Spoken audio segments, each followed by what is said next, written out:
Hello and welcome to this quick analysis of WaterAid, an attempt to try and explore how the Claudia charity campaign targets its audience.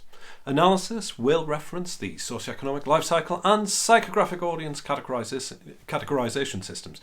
For more information on each of those models, please click on the link below in the description for this video, and you will see that will take you to a video explainer for each of those systems.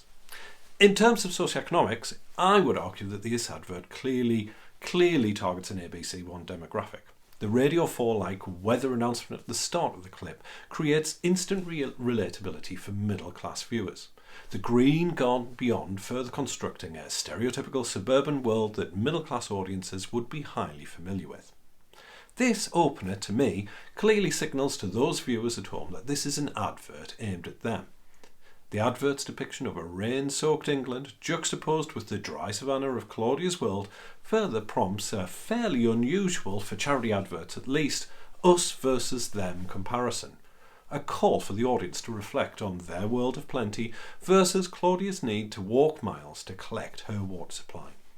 The ad as such entices donations through what's called a call to guilt.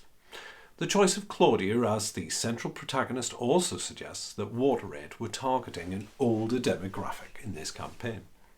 In terms of the life cycle targeting model, we might argue that it is designed to appeal to what are called empty nesters, or indeed to full nester twos, those groups who have older children.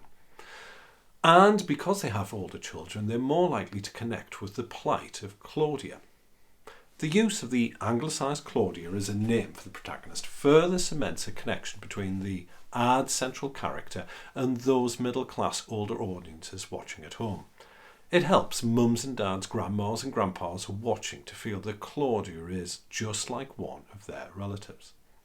The use too of the sunshine on a rainy day non-diegetic accompaniment further provides familiarity.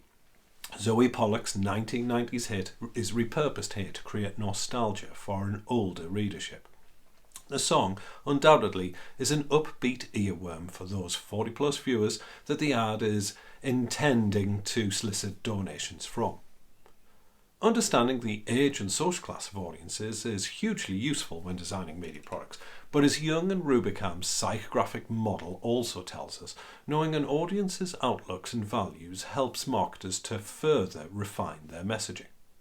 The Claudia campaign, for example, lacks shock tactics, suggesting something interesting about WaterAid's targeting strategy. The independence of Claudia's community creates appeal for what I would call a liberally minded readership, who might ordinarily reject the white saviour undertones of more conventional, traditional charity advertising. WaterAid rejects the conventional emotive fourth wall break of crying, destitute children. And by breaking that, what the Claudia campaign is helping to nurture is the idea that WaterAid is a progressive charity, a fact that would play well with, as Young and Rubicam would call them, a reformer audience. The soft sell of the Claudia advert also provides a less abrasive viewing experience, encouraging audiences who might switch off from more traditional shock tactics to donate. Or it might simultaneously re-engage those audiences who've become desensitised to images of extreme third world poverty that are seen more widely in the media. As ever, I hope this video has been useful. Please hit the subscribe button to make sure that you get the latest uploads from Essential Media Theory. Bye bye!